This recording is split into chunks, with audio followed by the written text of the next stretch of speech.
Hi friends, welcome to Sharu's edu tips. എല്ലാ കൂട്ടുകാർക്കും ക്ലാസ്സിലേക്ക് സ്വാഗതം. ഇന്ന് നമ്മൾ പഠിക്കാൻ പോകുന്നത് വിവരാവകാശ കമ്മീഷനെ കുറിച്ചാണ്. കേന്ദ്ര വിവരാവകാശ കമ്മീഷനും സംസ്ഥാന വിവരാവകാശ കമ്മീഷനും പഠിക്കാം. ക്ലാസ്സിലേക്ക് കടക്കാം. ജനാധിപത്യത്തിൻ്റെ സൂര്യ തേജസ് എന്നറിയപ്പെടുന്നതാണ് വിവരാവകാശ നിയമം. ജനാധിപത്യത്തിൻ്റെ സൂര്യ തേജസ് എന്നറിയപ്പെടുന്നതാണ് വിവരാവകാശ നിയമം. വിവരാവകാശ കമ്മീഷൻ ഒരു സ്റ്റാറ്റ്യൂട്ടറി ബോഡിയാണ്. വിവരാവകാശ കമ്മീഷൻ ഒരു ഭരണഘടനാ സ്ഥാപനമല്ല, സ്വതന്ത്ര ചുമതലയുള്ള സ്റ്റാറ്റ്യൂട്ടറി ബോഡിയാണ്. വിവരാവകാശ നിയമവുമായി ബന്ധപ്പെട്ടിരിക്കുന്ന മൗലിക അവകാശം ഏതാണ്? വിവരാവകാശവുമായി ബന്ധപ്പെട്ടിരിക്കുന്ന മൗലിക അവകാശമാണ് അഭിപ്രായ സ്വാതന്ത്ര്യം. അപ്പോൾ വിവരാവകാശവുമായി ബന്ധപ്പെട്ടിരിക്കുന്ന മൗലിക അവകാശമാണ് അഭിപ്രായ സ്വാതന്ത്ര്യം.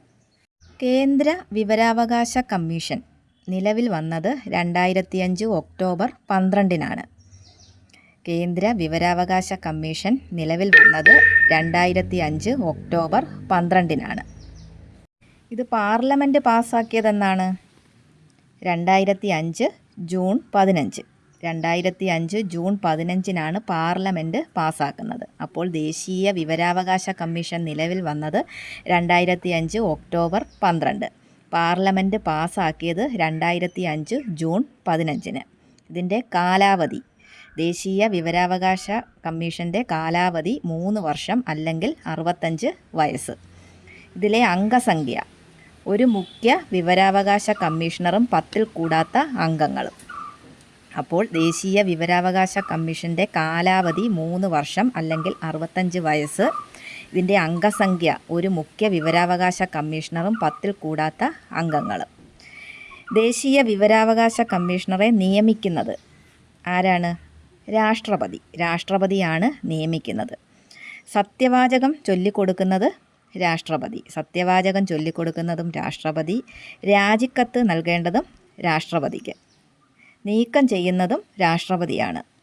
അപ്പോൾ നിയമിക്കുന്നത് രാഷ്ട്രപതി, സത്യവാചകം ചൊല്ലിക്കൊടുക്കുന്നത് രാഷ്ട്രപതി, രാജിക്കത്ത് നൽകുന്നത് ആർക്കാണ്? രാഷ്ട്രപതിക്കാണ്. നീക്കം ചെയ്യുന്നതും രാഷ്ട്രപതി. അടുത്തത്, ദേശീയ വിവരാവകാശ കമ്മീഷനിലെ അംഗങ്ങളെ ശുപാർശ ചെയ്യുന്ന കമ്മിറ്റിയിൽ എത്ര അംഗങ്ങളാണുള്ളത്? 3 അംഗങ്ങളാണ് ഉള്ളത്.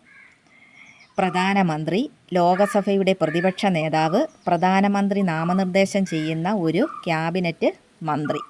അപ്പോൾ ദേശീയ വിവരാവകാശ കമ്മീഷൻ അംഗങ്ങളെ ശുപാർശ ചെയ്യുന്ന കമ്മിറ്റിയിൽ 3 അംഗങ്ങൾ.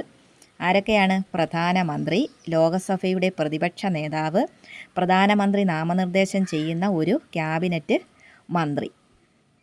ദേശീയ വിവരാവകാശ കമ്മീഷൻ ഒപ്പുവെച്ച രാഷ്ട്രപതി APJ അബ്ദുൽ കലാം. ദേശീയ വിവരാവകാശ കമ്മീഷൻ ഒപ്പുവെച്ച രാഷ്ട്രപതിയാണ് APJ അബ്ദുൽ കലാം.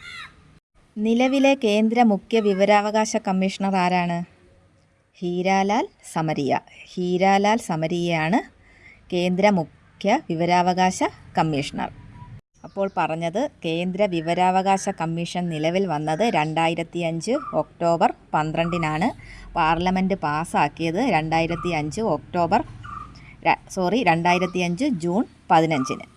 കേന്ദ്ര വിവരാവകാശ കമ്മീഷൻ്റെ ആസ്ഥാനം CIC ഭവൻ, ന്യൂഡൽഹി. കേന്ദ്ര വിവരാവകാശ കമ്മീഷൻ്റെ ആസ്ഥാനം CIC ഭവൻ, ന്യൂഡൽഹിയാണ്. വാർഷിക റിപ്പോർട്ടുകൾ സമർപ്പിക്കുന്നത് കേന്ദ്ര ഗവൺമെൻറ്റിനാണ്. രാഷ്ട്രപതിയാണ് വിവരാവകാശ കമ്മീഷനെയും അംഗങ്ങളെയും നിയമിക്കുന്നത്. നീക്കം ചെയ്യുന്നതും രാഷ്ട്രപതിയാണ്. അടുത്തത്, കേരള സംസ്ഥാന വിവരാവകാശ കമ്മീഷൻ. ഇത് നിലവിൽ വന്നത് 2005 ഡിസംബർ 19-നാണ്. കേരള സംസ്ഥാന വിവരാവകാശ കമ്മീഷൻ നിലവിൽ വന്നത് 2005 ഡിസംബർ 19-ന്. കമ്മീഷനെ നിയമിക്കുന്നത് ആരാണ്? ഗവർണറാണ് നിയമിക്കുന്നത്. കേരള സംസ്ഥാന വിവരാവകാശ കമ്മീഷനെ നിയമിക്കുന്നത് ഗവർണറാണ്. ശുപാർശ ചെയ്യുന്ന കമ്മിറ്റിയിൽ ആരൊക്കെയാണ്? മുഖ്യമന്ത്രി, നിയമസഭയിലെ പ്രതിപക്ഷ നേതാവ്, മുഖ്യമന്ത്രി നാമനിർദ്ദേശം ചെയ്യുന്ന ക്യാബിനറ്റ് മന്ത്രി. അപ്പോൾ ശുപാർശ ചെയ്യുന്ന കമ്മിറ്റിയിൽ മുഖ്യമന്ത്രി, നിയമസഭയിലെ പ്രതിപക്ഷ നേതാവ്, മുഖ്യമന്ത്രി നാമനിർദ്ദേശം ചെയ്യുന്ന ക്യാബിനറ്റ് മന്ത്രി. ഇതിലെ അംഗസംഖ്യ ഒരു മുഖ്യ വിവരാവകാശ കമ്മീഷണറും 10-ൽ കൂടാത്ത കമ്മീഷണർമാരും. അംഗസംഖ്യ ഒരു മുഖ്യ വിവരാവകാശ കമ്മീഷണറും 10-ൽ കൂടാത്ത കമ്മീഷണർമാരും. കാലാവധി എന്ന് പറയുന്നത് 3 വർഷമാണ്. കാലാവധി 3 വർഷം. ഇപ്പോഴത്തെ മുഖ്യ വിവരാവകാശ കമ്മീഷണർ ആരാണ്? വി ഹരിനായർ. ഇപ്പോഴത്തെ മുഖ്യ വിവരാവകാശ കമ്മീഷണറാണ് ഹരി നായർ. അപ്പോൾ പറഞ്ഞത് കേരള സംസ്ഥാന വിവരാവകാശ കമ്മീഷനാണ്. നിലവിൽ വന്നത് 2005 ഡിസംബർ 19-നാണ് നിലവിൽ വന്നത്. ഗവർണറാണ് സംസ്ഥാന വിവരാവകാശ കമ്മീഷനിലെ അംഗങ്ങളെ നിയമിക്കുന്നത്. ഗവർണറാണ് സംസ്ഥാന വിവരാവകാശ കമ്മീഷനിലെ അംഗങ്ങളെ നിയമിക്കുന്നത്. സംസ്ഥാന മുഖ്യ വിവരാവകാശ കമ്മീഷണറും കമ്മീഷണർമാരും സത്യപ്രതിജ്ഞ ചെയ്യുന്നത് ഗവർണർക്ക് മുൻപാകെയാണ്. അപ്പോൾ സത്യപ്രതിജ്ഞ ചെയ്യുന്നത് ഗവർണർക്ക് മുൻപാകെയാണ്. സംസ്ഥാന മുഖ്യ വിവരാവകാശ കമ്മീഷണറെയും കമ്മീഷണർമാരെയും നീക്കം ചെയ്യുന്നതിനുള്ള അധികാരവും ഗവർണർക്കാണ്. ഇവർ രാജിക്കത്ത് സമർപ്പിക്കുന്നതും ഗവർണർക്കാണ്. അടുത്തത് വിവരാവകാശത്തിൻ്റെ മുൻഗാമി. വിവരാവകാശത്തിൻ്റെ മുൻഗാമിയാണ് ഫ്രീഡം ഓഫ് ഇൻഫർമേഷൻ ആക്ട് 2002. അപ്പോൾ പറഞ്ഞത് വിവരാവകാശത്തിൻ്റെ മുൻഗാമിയാണ് ഫ്രീഡം ഓഫ് ഇൻഫർമേഷൻ ആക്ട് 2002. വിവരാവകാശ നിയമം പാസ്സായ ആദ്യ ഇന്ത്യൻ സംസ്ഥാനമാണ് തമിഴ്നാട്. വിവരാവകാശ നിയമം പാസ്സായ ആദ്യ ഇന്ത്യൻ സംസ്ഥാനമാണ് തമിഴ്നാട് 1997. ഇന്ത്യയിൽ വിവരാവകാശ നിയമം നടപ്പാക്കാൻ വേണ്ടി പോരാടിയ സംഘടന ഏതാണ്? മസ്ദൂർ കിസാൻ ശക്തി സംഗതൻ. ഇന്ത്യയിൽ വിവരാവകാശ നിയമം നടപ്പാക്കാൻ വേണ്ടി പോരാടിയ സംഘടനയാണ് മസ്ദൂർ കിസാൻ ശക്തി സംഗതൻ, MKSS. ഇത് 1987 മെയ് 1 രാജസ്ഥാനിലാണ് നിലവിൽ വന്നത്. അപ്പോൾ മസ്ദൂർ കിസാൻ ശക്തി സംഗതൻ 1987 മെയ് 1 രാജസ്ഥാനിലാണ് നിലവിൽ വന്നത്. ഇതിൻ്റെ സ്ഥാപകയാണ് അരുണ റോയ്. അപ്പോൾ ഇതിൻ്റെ സ്ഥാപകയാണ് അരുണ റോയ്. വിവരാവകാശ നിയമം നടപ്പാക്കിയ ആദ്യ ലോക രാഷ്ട്രമാണ് സ്വീഡൻ. വിവരാവകാശ നിയമം നടപ്പാക്കിയ ആദ്യ ലോക രാഷ്ട്രമാണ് സ്വീഡൻ 1766. അപ്പോൾ വിവരാവകാശത്തിൻ്റെ മുൻഗാമി എന്നറിയപ്പെടുന്നത് ഫ്രീഡം ഓഫ് ഇൻഫർമേഷൻ ആക്ട് 2002. അടുത്തത് ആദ്യ കേന്ദ്ര മുഖ്യ വിവരാവകാശ കമ്മീഷണർ. ആദ്യ കേന്ദ്ര മുഖ്യ വിവരാവകാശ കമ്മീഷണറാണ് വജാഹത്ത് ഹബീബുള്ള. വജാഹത്ത് ഹബീബുള്ളയാണ് ആദ്യത്തെ കേന്ദ്ര മുഖ്യ വിവരാവകാശ കമ്മീഷണർ. രണ്ടാമത്തെ കേന്ദ്ര മുഖ്യ വിവരാവകാശ കമ്മീഷണർ AN തിവാരി. രണ്ടാമത്തെ കേന്ദ്ര മുഖ്യ വിവരാവകാശ കമ്മീഷണറാണ് AN തിവാരി. കേന്ദ്ര മുഖ്യ വിവരാവകാശ കമ്മീഷണറായ ആദ്യ വനിത ദീപക് സന്ധു.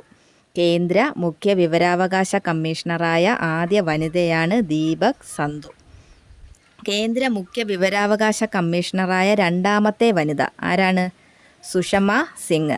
കേന്ദ്ര മുഖ്യ വിവരാവകാശ കമ്മീഷണറായ രണ്ടാമത്തെ വനിതയാണ് സുഷമ സിംഗ്. നിലവിലെ കേന്ദ്ര മുഖ്യ വിവരാവകാശ കമ്മീഷണർ ഹീരാലാൽ സമരിയ.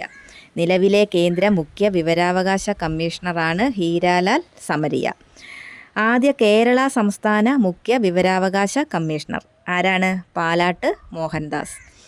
പാലാട്ട് മോഹൻദാസ് ആണ് ആദ്യത്തെ കേരള സംസ്ഥാന മുഖ്യ വിവരാവകാശ കമ്മീഷണർ.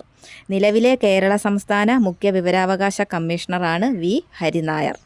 നിലവിലെ കേരള സംസ്ഥാന മുഖ്യ വിവരാവകാശ കമ്മീഷണറാണ് വി ഹരിനായർ. അടുത്തത് ചില പ്രധാന വകുപ്പുകളാണ്. സെക്ഷൻ 2F വിവരം എന്നതിൻ്റെ നിർവചനം ഈ സെഷനിൽ പ്രതിപാദിക്കുന്നു. സെഷൻ 2F എന്ന് പറഞ്ഞാൽ വിവരം എന്നതിൻ്റെ നിർവചനം ഈ സെഷനിൽ പ്രതിപാദിക്കുന്നു. അടുത്തത് സെക്ഷൻ 8 വിവരം വെളിപ്പെടുത്തുന്നതിൽ നിന്ന് ഒഴിവാക്കപ്പെട്ടവയെപ്പറ്റി പ്രതിപാദിക്കുന്നു. സെക്ഷൻ 8 വിവരം വെളിപ്പെടുത്തുന്നതിൽ നിന്ന് ഒഴിവാക്കപ്പെട്ടവയെപ്പറ്റി പ്രതിപാദിക്കുന്നു. സെക്ഷൻ 9 ചില സന്ദർഭങ്ങളിൽ വിവരാവകാശം നിഷേധിക്കുന്നതിനുള്ള കാരണങ്ങൾ പ്രതിപാദിക്കുന്നു. സെക്ഷൻ 9 ചില സന്ദർഭങ്ങളിൽ വിവരാവകാശം നിഷേധിക്കുന്നതിനുള്ള കാരണങ്ങൾ പ്രതിപാദിക്കുന്നു. സെക്ഷൻ 11 മൂന്നാം കക്ഷിയിൽ നിന്നുള്ള വിവരത്തെപ്പറ്റി പ്രതിപാദിക്കുന്നു. സെക്ഷൻ 11 മൂന്നാം കക്ഷിയിൽ നിന്നുള്ള വിവരത്തെപ്പറ്റി പ്രതിപാദിക്കുന്നു.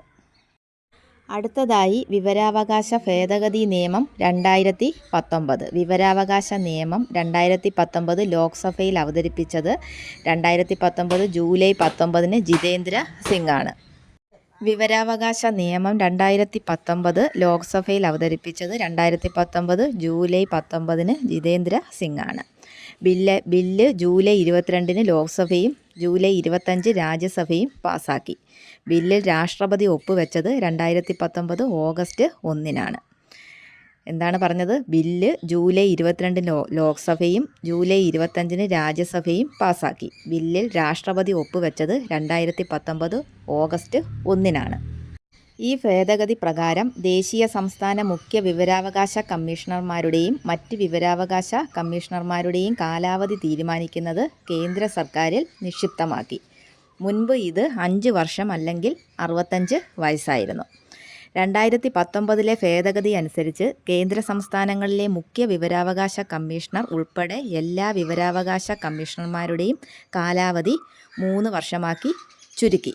ദേശീയ സംസ്ഥാന വിവരാവകാശ കമ്മീഷൻ അംഗങ്ങളുടെ ശമ്പളവും മറ്റ് ആനുകൂല്യങ്ങളും തീരുമാനിക്കുന്നതും കേന്ദ്ര സർക്കാരാണ്.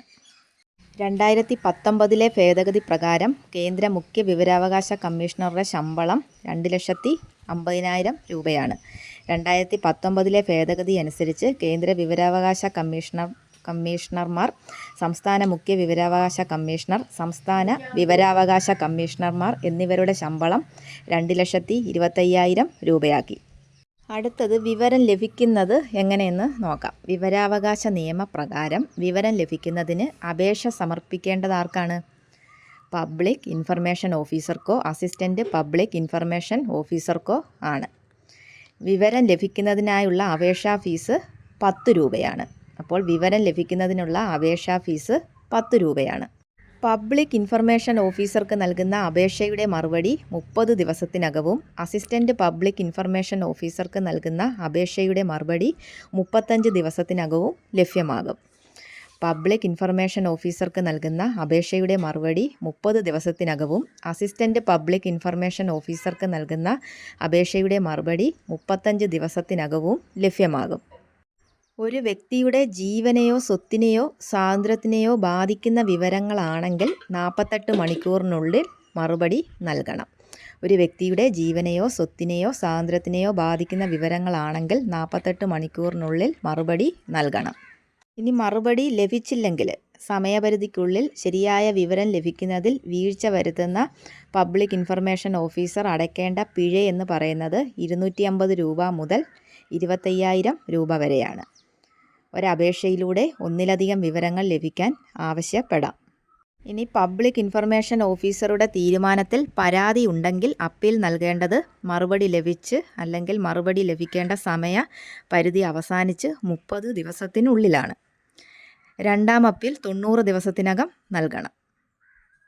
നമ്മൾ പറഞ്ഞുകൊണ്ടിരുന്നത് വിവരാവകാശ കമ്മീഷനെ കുറിച്ചാണ്. ഇത് നല്ലതുപോലെ പഠിക്കുക. അപ്പോൾ മറ്റൊരു വീഡിയോയിൽ കാണാം. Thank you.